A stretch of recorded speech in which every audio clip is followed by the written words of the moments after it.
Bismillahirrahmanirrahim. Alhamdulillahi rabbil alamin. Wassalatu wassalamu ala rasulihil amin, Nabiyyina Muhammad wa ala alihi wa sahbihi ajma'in. Amma ba'd. Kitab Hidayatus Salikin, Al-Babu Thalith fi ijtinabil ma'asi az-zahirat. Bermula bab yang ketiga pada menyatakan menjauhkan segala maksiat yang zahir. Kita telah belajar maksiat yang zahir ini ada beberapa perkara, banyak perkara dia. Sambungan kita pada malam ini iaitulah tentang lidah. Adapun lidah ni adalah merupakan satu penyakit kalau tak kena jaga dia. Kalau tak kena jaga, lidah kita ni jadi satu penyakit kronik yang cukup susah untuk nak ubat dia. Penyakit lain mudah, penyakit lidah ni berat. Adapun lidah itu, maka iaitu dijadikan bagimu kerana membanyakkan dengan dia akan zikir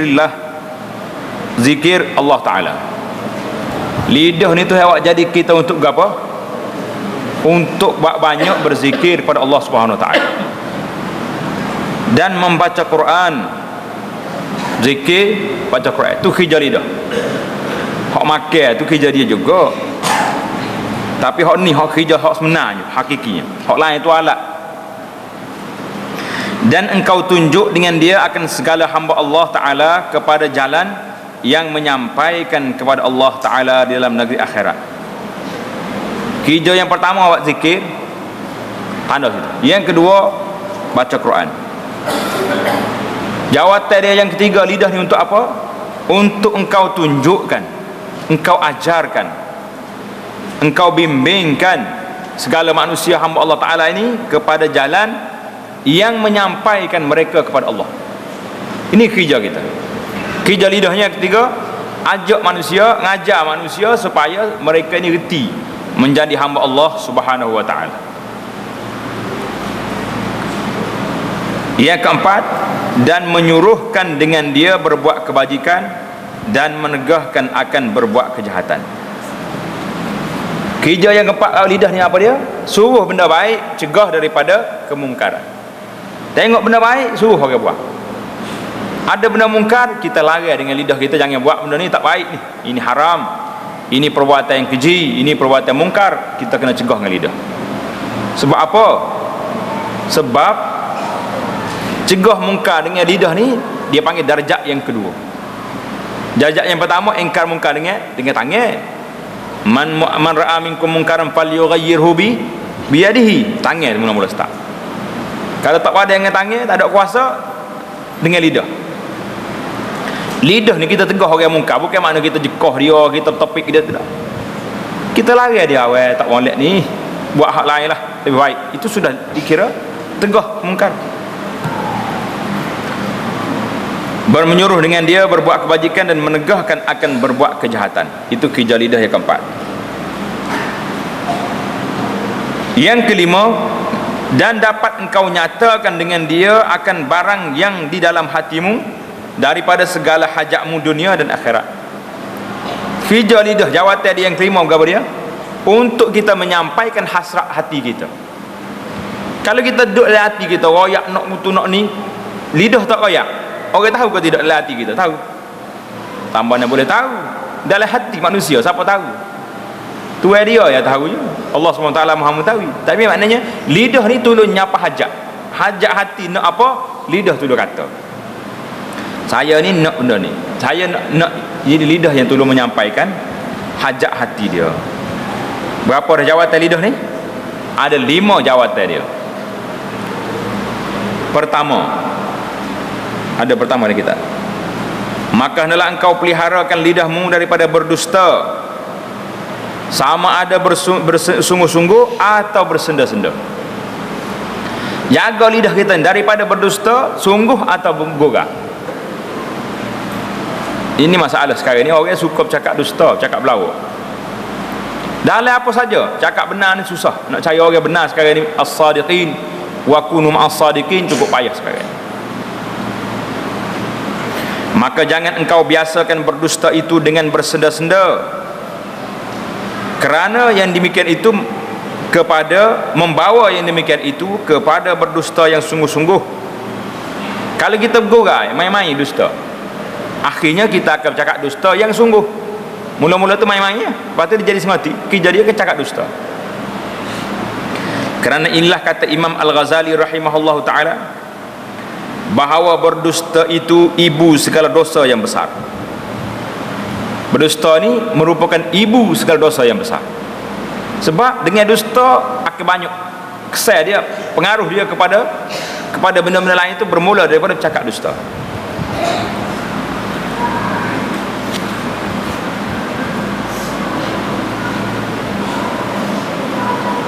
Dan sabda Nabi sallallahu alaihi wasallam, iyyaka wal kadhib fa innahu ma'al fujur wa huma finnar.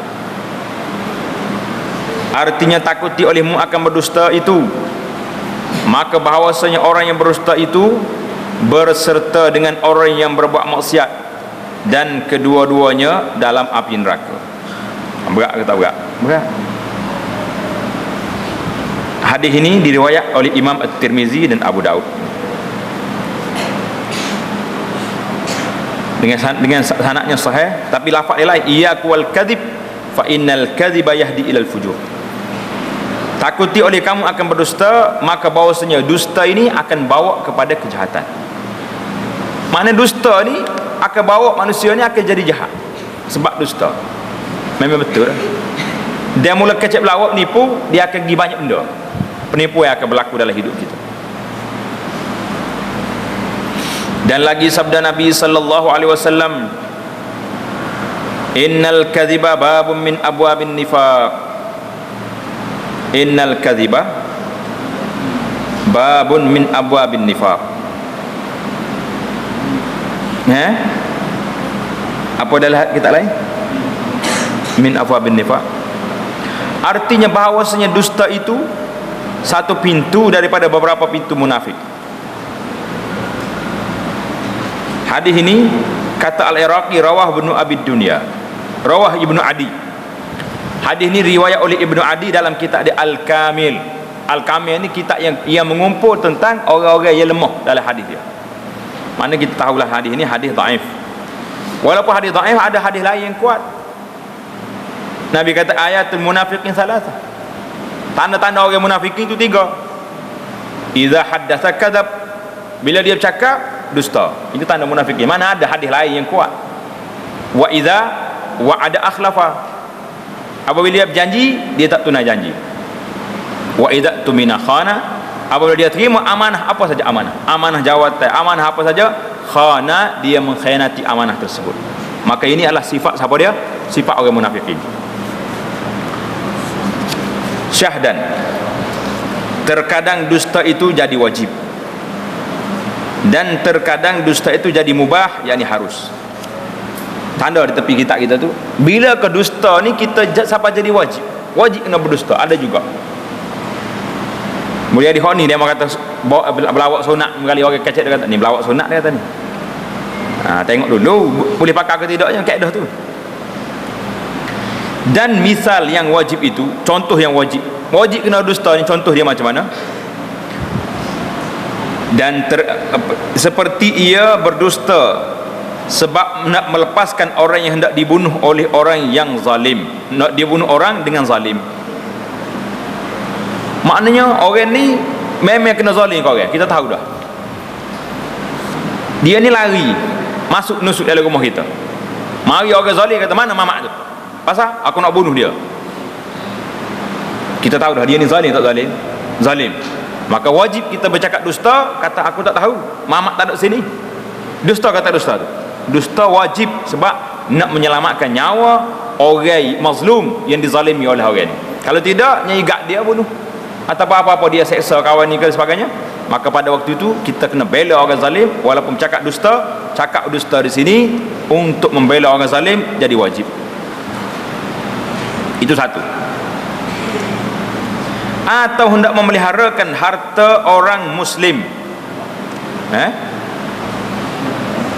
apa dia? Atau hendak memeliharakan orang tinggal sah. Atau hendak melepaskan harta pertaruhan orang kepadanya daripada orang zalim. Nak lepas harta orang ni macam mana? Orang ni pergi sipai bagi dengan orang zalim. Kalau kita pergi minta betul, dia tak bagi. Mungkin dia zalim, orang kedebek. Jadi boleh masa tu boleh lah kita kena balik macam mana pun nak menyelamatkan harta orang yang zalim ni daripada terus dikuasai oleh orang tersebut. Itu yang kedua. Yang ketiga, atau hendak memeliharakan harta orang muslim atau isteri orang muslim daripada hendak dizalim oleh orang, padahal tiada lepas dan tiada terpeliharakan segala yang demikian itu melainkan dengan berdusta. Mana orang ni kena zalim isteri dia ni? Kalau kita tak sembunyi isteri kawan ni, dia akan ambil jadi murtad waliyazubillah atau apa saja dia akan buat. Pada waktu itu kita wajib berdusta. Bahawa kita tak tahu orang ni, tak tahu di mana, tak tengok, tak nampak. Maka tiada wajib berdusta. Maknanya dia kata apa ni? Dan tiada terpelihara segala yang demikian itu melainkan dengan berdusta, maka iaitu wajib berdusta. Situ ya wajibnya. Dan misal yang harus berdusta. Contoh yang kedua, harus, mana boleh berdusta. Seperti berdusta sebab hendak mendamaikan orang yang berkelahian. Orang dua orang ni baloh. Macam mana kita nak damaikan dia dua orang ni? Atau mendamaikan berkelahian dan orang yang berbantah-bantah, atau mendamaikan antara dua isterinya dan barang sebagainya, maka tiada dapat yang demikian itu melainkan dengan berdusta, maka iaitu harus berdusta. Mana yang kedua ni harus berdusta. Orang Melayu kata bahawa sunat tak ada, tak ada. Dia ada wajib dengan harus saja. Jadi masalah sekarang ni orang kita silap faham. Bila kita kata boleh berdusta untuk mendamaikan dua isteri, dia guna ni tipu si yang malah. Kalau tak lama, kalau hak bini ramai, tipu bini dia. Tu yang malah bagaimana tu? Ada mesyuarat 3 hari. Mesyuarat berapa? Mesyuarat rumah bini muda. Cari kerja. Hidup di dalam nipu, sehinggalah dia ni ditangkap oleh isteri dia, pecah rahsia. Rupanya hak mesyuarat sama kini tu, malam-malam lagi pak ceramah, tak ada pergi ceramah-ceramah dia duduk alit tu. Berat kita lah kena. Jadi jangan duduk main. Kalau berasa nak berlawak, tak usah duduk bini ramai, buat banyak penyakit. Kata Imam Al-Ghazali dalam Ihya Ulumuddin, Imam Ghazali kata apa? Wa kullu maqsudin mahmudin, anda baik-baik, wa kullu maqsudin mahmudin yumkinu at-tawassulu ilayhi bis-sidqi wal kadhibi jami'an fal kadhibu fihi haram. Wa in amkana at-tawassulu bil kadhibi duna as-sidqi fal kadhibu fihi mubah in kana husulu zalikal maqsud mubaha wa wajibun in kana al maqsudu wajiba famahma kana fi as-sidqi safku damin muslimin qad ikhtafa min zalimin fal kadhibu fihi wajib wa mahma kana la yutimmu maqsudul harbi aw islahu zatil bayn aw istimalatul qalbil mujna alaihi illa bil kadhibi fal kadhibu fihi mubah illa annahu yanbaghi an yataharraza minhu ma amkan illa annahu yanbaghi an yahtariza minhu ma amkan. Artinya bermula tiap-tiap maksud yang kepujian, gapo dia jadi puji dalam masalah ini, yang dapat menyampaikan kepadanya dengan sebenar dan dengan berdusta bersama-samaan, maka berdusta dalam itu haram. Mana satu perkara ni kita nak selesai masalah orang ni, kita cakap benar pun bersesat, cakap dusta pun sesat. Jadi kalau kita cakap dusta juga, cakap belawak, maka haram guna dusta. Karena kita boleh sesat dengan cakap benar, apa nak ambil jalan salah. Itu satu. Dan jikalau dapat menyampaikan akan maksud itu dengan berdusta, tiada dapat dengan benar, maka berdusta itu mubah. Jika ada yang dihasilkan itu mubah. Mana kalau cakap belawak, cakap dusta, sesat masalah. Kalau cakap benar, menjadi masalah. maka dia harus kita cakap dusta kalau benda tu cakap benda tu mubah. Dan wajib berdusta jika ada maksud itu wajib. Maknanya nak jaga darah orang ni wajib, darah seorang muslim pada waktu itu wajib berdusta. Maka misal yang demikian itu, manakala ada dalam benar itu menumpahkan darah orang muslim yang tersembunyi daripada orang yang zalim, maka berdusta dalamnya itu wajib. Seorang muslim bersembunyi, kalau kita bagi tahu pada orang zalim dia akan bunuh kawan ni, maka wajib kita bercakap dusta, sembunyi ke orang tersebut. Dan manakala tiada sempurna maksud berperang sabil atau berperang dengan orang burah. Apa siapa dia burah tu? Burah tu maknanya orang-orang yang menderhaka dalam negara Islam. Itu makna burah. Burah ni orang yang menderhaka kepada kerajaan Islam. Makna burah golongan yang menderhaka kepada kerajaan Islam. Atau mendamaikan akan orang yang berkelahi, atau hendak mencenderungkan akan hati orang yang dilukai akan dia, melainkan dengan berdusta, maka berdusta dalam demikian itu harus, tetapi bahawa segianya dipeliharakan berdusta itu barang sedapat-dapatnya. Mana tengok keadaan lah. Maknanya kalau dalam peperangan kita boleh berdusta, kita dusta. Dalam nak mendamaikan orang dua orang, kita boleh berdusta, dusta tu mubah, harus. Dan ataupun orang ni jahat tapi kita nak suruh dia jadi baik ni, kita pergi cakap dusta dengan dia, boleh. Dan tapi kita kena ingat, satu kaedah yang dibuat di sini, satu kaedah yang besar. Dia kata apa? Yang bagi an yahtariza minhu ma amkan. Selagi kita boleh tak berdusta, jangan berdusta sekali-kali, cakap benar. Kalau tak boleh lagi berdusta, boleh, maknanya boleh cari hilah lain tidak dusta. Jangan sekali-kali mengguna pendekatan berdusta, kerana ini berat, dosa dia besar. Maka peliharalah berdusta itu barang sedapatnya, seboleh mungkin jauhkan diri daripada berdusta. Ini yang pertama dalam nak jaga lidah. Yang kedua, kena jaga lidah yang kedua ni, engkau peliharakan akan lidahmu daripada menyalahi janji. Tadi yang pertama tadi nak jaga lidah daripada apa? Daripada berdusta. Yang kedua, jaga lidah daripada menyalahi janji. Sekarang ni kita banyak berjanji, banyak orang berjanji sekarang. Musim-musim nak ngepil pula, ya Allah Tuhan Maha Kaya, janji nak buat tu, nak buat ni, nak tu, janji-janji ni. Bila boleh senyap, mana janji tak ada. Ini bahaya. Bahaya tak bahaya? Bahaya. Tadi kita baca dah hadis, iza wa'ada akhlafa, bila janji menyalahi janji. Orang ini munafik, munafik dalam janji dia tu. Engkau pelihara akan lidahmu daripada menyalahi janji, maka hendaklah engkau sempurnakan tiap-tiap sesuatu yang engkau janjikan itu. Kita hati-hati nak berjanji dengan orang, sebab kalau tak tertunai apa jadi? Dusta kita. Dan jangan engkau menyalahi janjimu itu melainkan dengan sebab lemah atau sebab darurah. Mana kita berjanji, waktu kita berjanji itu kita yakin dengan pertolongan Allah kita akan mampu melaksanakan benda tersebut, yakin. Tapi kalau memang tak yakin, ni janji kan nak kelentor orang, nak manis mulut dengan orang, nak kempen orang saja, tahu dah ini berat dosa dia. Janji benda kita tahu tak boleh buat. Sabda Nabi sallallahu alaihi wasallam, salasun man kunna fihi fahuwa munafiqun wa in sama wa salla. Tanda banyak hadis ni. Hadis ni kena baca sentiasa tok atas pintu kita. Tok di pintu rumah besar tulis, nak keluar daripada rumah tengok ni. Salasun, baik. Boleh buat ceramah, boleh buat mengajar, buat ceramah, buat ulang kaji balik. Man kunna fihi fahuwa munafiqun wa in sama wa salla. Man idza haddatha kadzaba, idza hadatha kadzaba,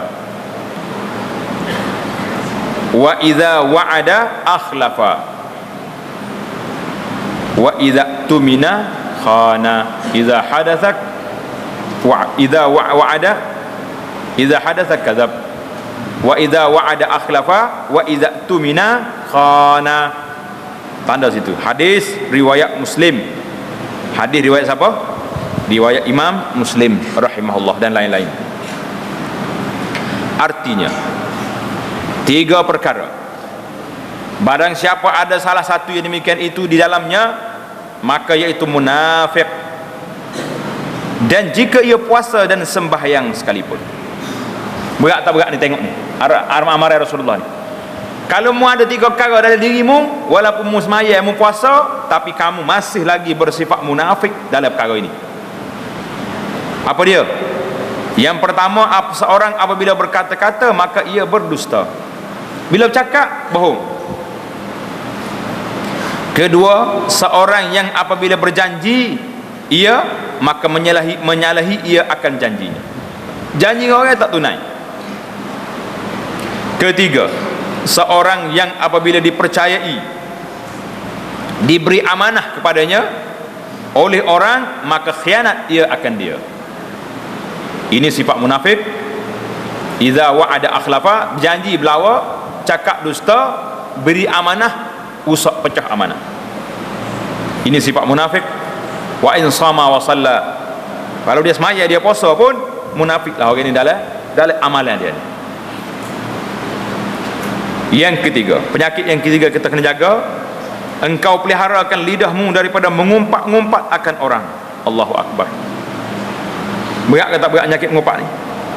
Kita dah jelas beberapa kali dah. Inilah penyakit kronik yang melanda masyarakat hari ini, termasuk orang-orang yang soleh di kalangan kita.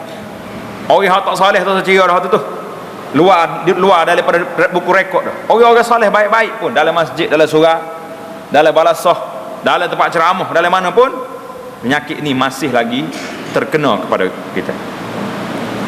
Penyakit mana? Penyakit mengumpat orang. Kerana firman Allah Ta'ala, wala yaghtab ba'dukum ba'da ayuhibbu ahadukum an ya'kula lahma akhihi maytan fakarihtumuh. Surah Al-Hujurat ayat 12. Al-Hujurat ayat 12. Surah Al-Hujurat ni surah adab, percakapan adab banyak yang kita kena belajar. Artinya jangan mengumpat-ngumpat setengah kamu akan setengah kamu. Adakah suka seorang daripada kamu bahawa memakan daging saudaranya yang mati, maka benci kamu akan dia. Allah SWT banding kejinya, hinanya perbuatan mengumpat ini dengan orang yang makan daging saudara dia sendiri. Tergamukkah kita nak makan daging saudara kita sendiri? Kalau tergamuk, ngumpatlah. Kalau tak tergamuk, jangan buat kerja. Dan hasil makna ayat ini bahawa menyerupakan Allah Ta'ala gambarkan, bandingkan, itu mana menyerupakan, akan mengumpat itu seperti memakan bangkai pada pihak haramnya dan kejinya. Mengumpat ni haram dan kejinya seperti makan bangkai. Makan bangkai ni cemar ke tak cemar? Cemar. Jumpa binatang mampus pergi jalan, kita makan dia. Apa dia panggil, jijik, jelek sekali.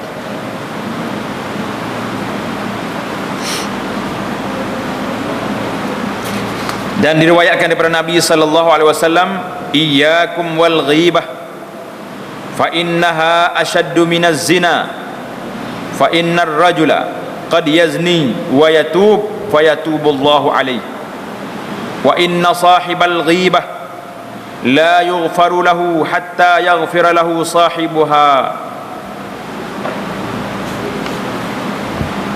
Hadis ini diriwayat oleh Ibnu Abi Dunya dalam Kitab As-Sawm dan Ibnu Hibban dalam Ad-Du'afa. Yang betulnya hadis ini dhaif. Hadis ini dhaif. Sanad dia dhaif.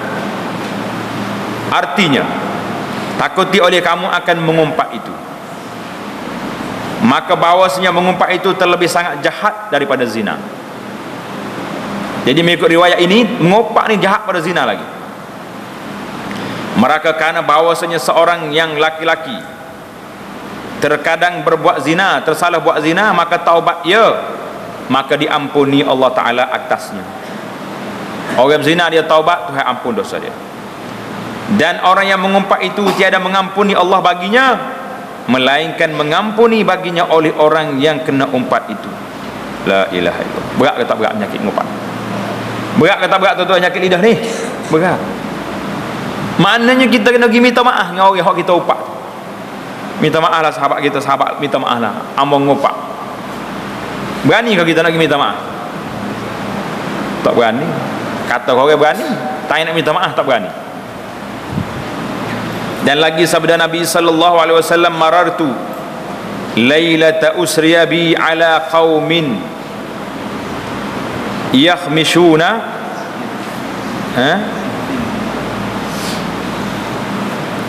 enggak boleh ya? Yakhsimun. Dalam kitab kita yakhsimun. Kitab apa besar tu kan? Mi dulu ke sin dulu? Honoknya yakhmishuna. Kalau ada tukar yakhsimuna, tukar yakhmishuna khams.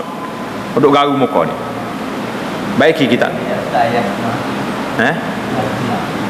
Yakhmashuna. Tapi maknanya mi dululah. Yakhmishuna wujuhahum bi azafirihim.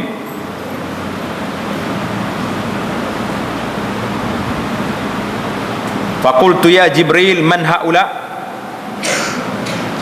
Faqala haula alladhina yaghtabuna an-nas wa yaqa'una fi a'radihim. Tanda itu hadis riwayat Abu Daud, sanadnya sahih. Artinya, lalu aku pada malam Isra. Sedang balik kita email ni. Nabi kata pada malam aku Isra Mi'raj berjalan, Nabi kita sallallahu alaihi wasallam lalu di atas beberapa kaum yang menggaru-garu akan muka mereka. Puak ni kerja dia duk garu muka. Duk garu muka.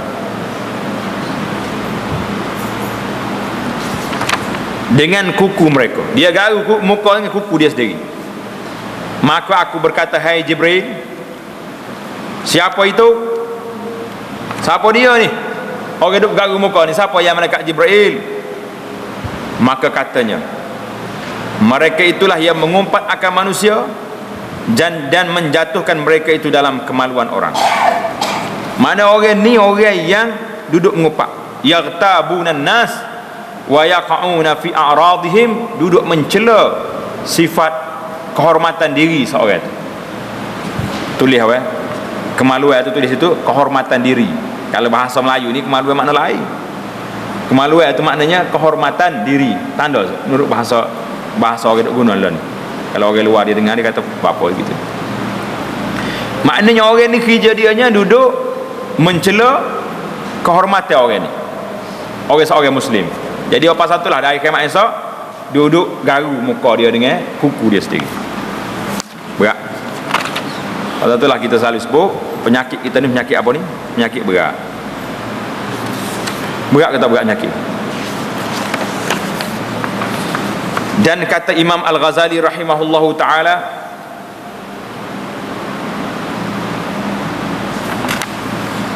fal ghibatu ashaddu min 30 zaniyah fil Islam kadzalika waradal khabaru.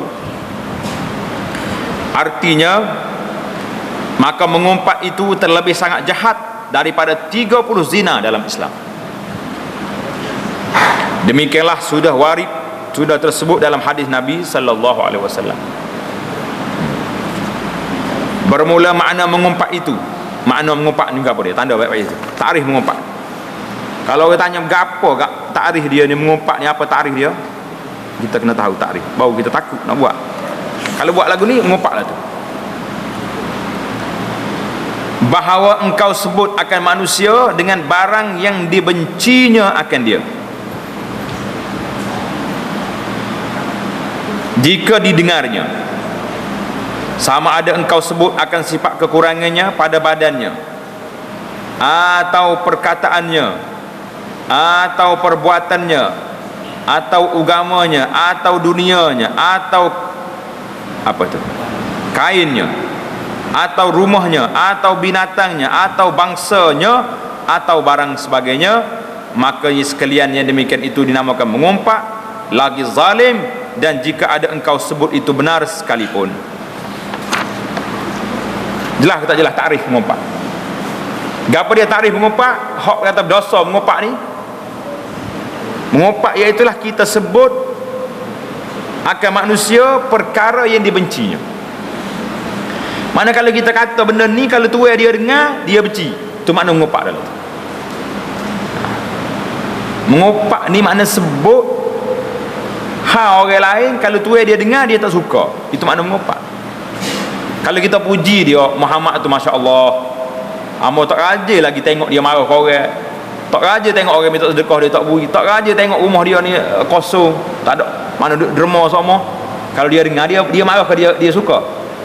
Dia suka. Itu bukan makna mengumpat, makna kita puji dia. Tapi kalau kita kata dia dalam segala benda ni, sama ada jika dia yang dibenci akan dia jika didengarnya. Kalau orang dia dengar hak kita kata ni dia benci, mengumpat dah tu. Sama ada engkau sebut akan sifat kekurangnya pada badannya. Allah dia tu tangan belak, tangan orang panggil tangan dia, tangan deko, tak boleh tu. Kaki peka dia tu, mata joling lah, tak boleh. Kecuali sikit lah. Kalau orang tanya Muhammad mana ni, Muhammad ramai dari kampung kita ada 10 orang Muhammad, tak kenal kalau tak ayak. Alah, hak tu lah, hak mata dia itu sikit, joling sikit. Sekadar nak memperkenalkan, itu dimaafkan, kerana kalau tidak orang tak kenal. Macam ada di kalangan sahabat Nabi Al-A'raj, mana orang kaki peka ada, muhaddis. Sebab kalau tidak tak kenal Al-A'mash, jadi nama gelar-gelar gini sekadar nak memperkenalkan orang ni dengan orang lain. Muhammad mana? Dia hak jalan itu sikit, kecok sikit kalau dia panggil, itu sekadar tu. Tapi jangan royak. Tapi kalau kita gelar dengan orang, tengok tangan dia tak betul, kaki tak betul, mata tak betul, lengan tak, jadi semua ni dia panggil mengumpat.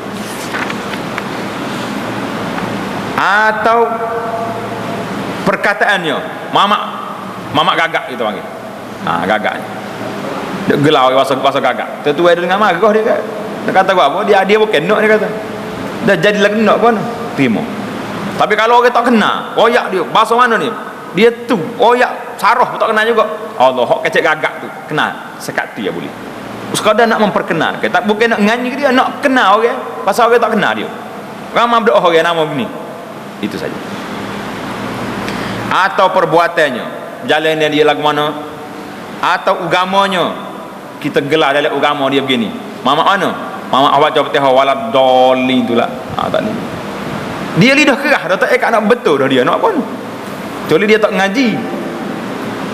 Atau dunianya, atau kainnya, pakaian dia saya habis, kita kata tak boleh juga. Atau rumahnya, mama mana? Mama rumah buruk je lah, rumah sengit. Tak boleh juga, pasal hina dia. Atau binatangnya, mama mana? Tu hok duk perah kami kurus.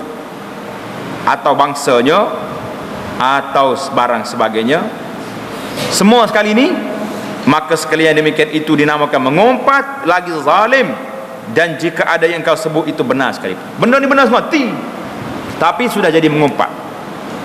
Pasal itulah kan Nabi kata kalau betul mengumpat dia, kalau tak betul mung telah membuat fitnah pada dia.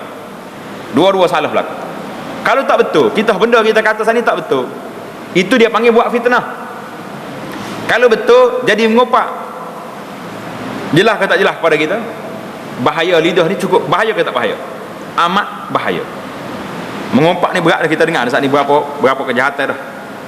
Dalam Isra' Mi'raj pun Nabi tengok mengumpat. Cuba kita perhati hadis-hadis sahih dalam Isra' dan Mi'raj. Berapa benda yang Nabi tengok hak kita, hak benda pelik-pelik lain tu sekira satu tu. Dalam Isra' Mi'raj lagi macam-macam orang buat gambar borok, tak tindih apa ni ada. Banyak kau duduk tepek tindih tu. Hak Nabi jumpa kau ni, orang tanya kan ustaz cerita ni, kata hamba kalau hang tak jumpa dalam riwayat yang sahih, tak berani nak kata. Pasal tu nak ulama-ulama mengatakan sebuah kitab tentang Mi'raj ni, nama dia Mi'raj Ibnu Abbas. Raja tengok nama kitab Mi'raj Ibnu Abbas, ada tengok?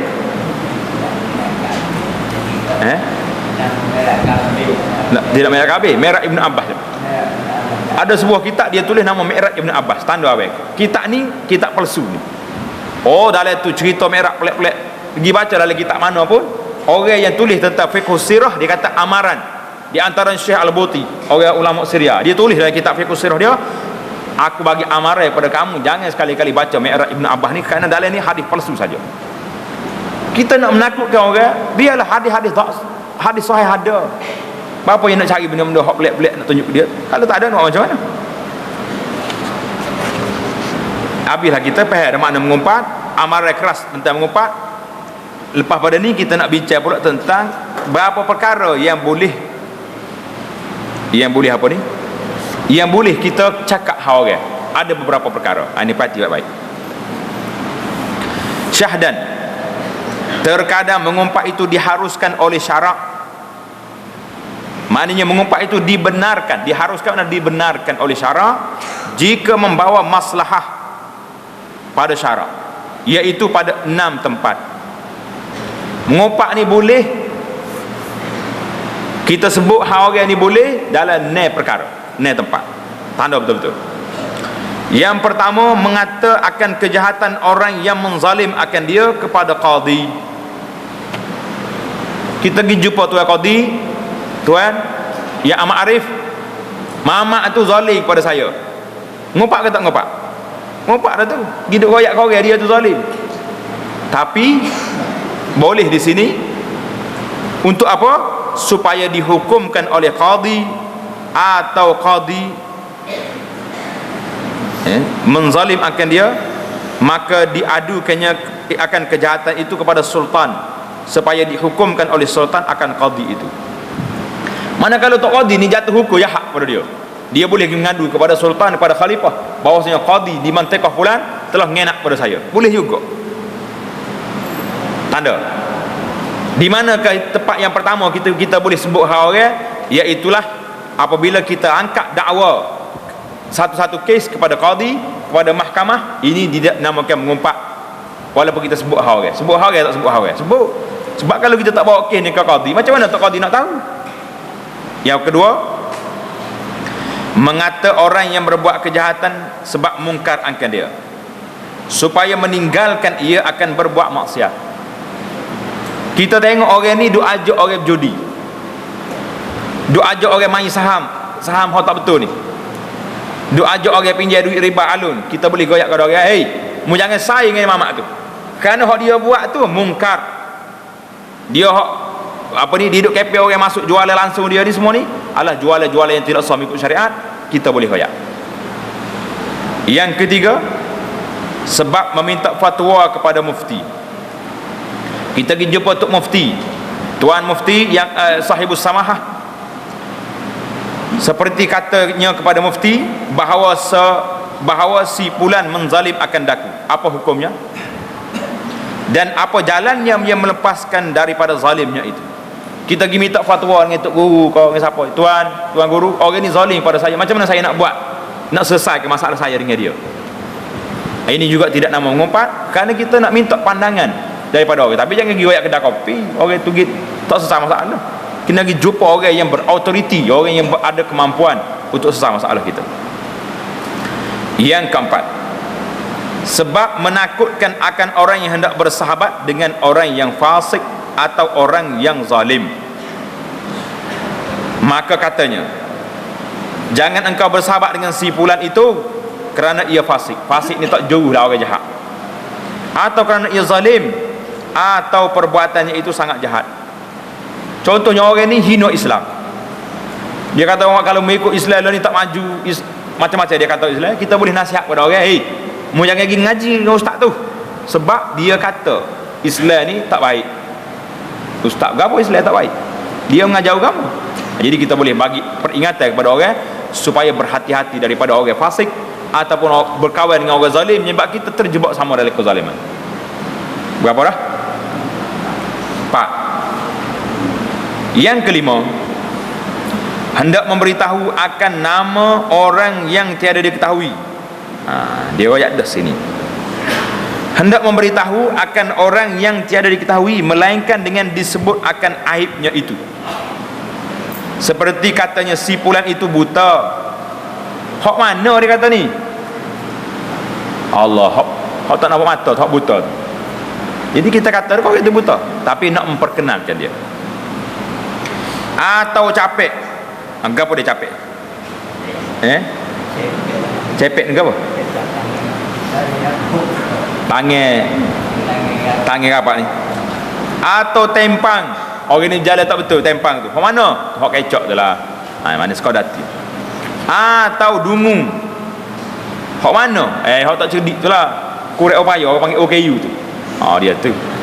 Atau barang sebagainya. Yang kelima.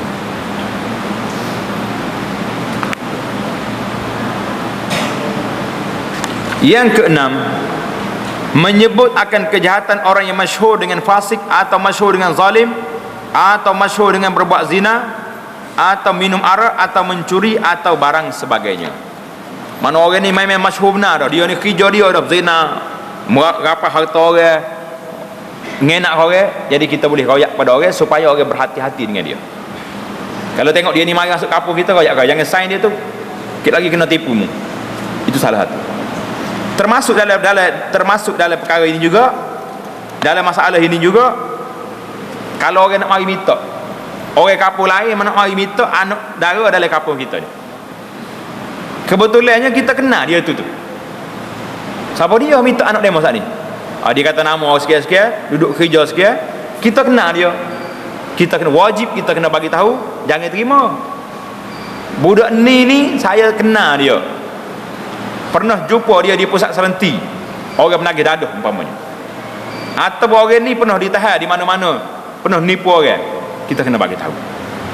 Ataupun setakatnya saya duduk sayang dengan dia, memang dia tak haji semaya, tanya nak mari main anak wajib ni, air pakai sokok lagi, tak ada dengan sokok berpiuh lagi, tinggal dua pakai, nak ayat nampak juruh dia ni. Jadi kita kena ayat, kena bagi tahu kepada orang yang nak main ni.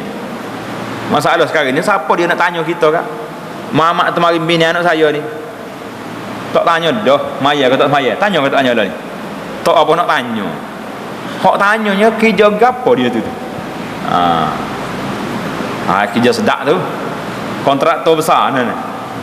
Tak kira lah menipu orang kau gapo, cerita lain tu. Habis kita cerita.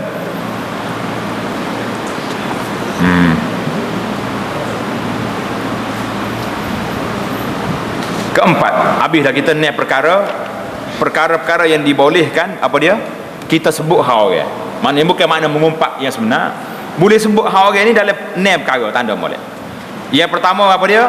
Orang zalim angkat dakwaan kepada qadi, kepada hakim. Yang kedua, royak kepada orang yang buat mungkar tu, kita tegur dia supaya dia berhenti. Yang ketiga, waktu minta fatwa, pandangan mufti ataupun syekh-syekh. Yang keempat, menakutkan orang yang hendak bersahabat dengan orang ni.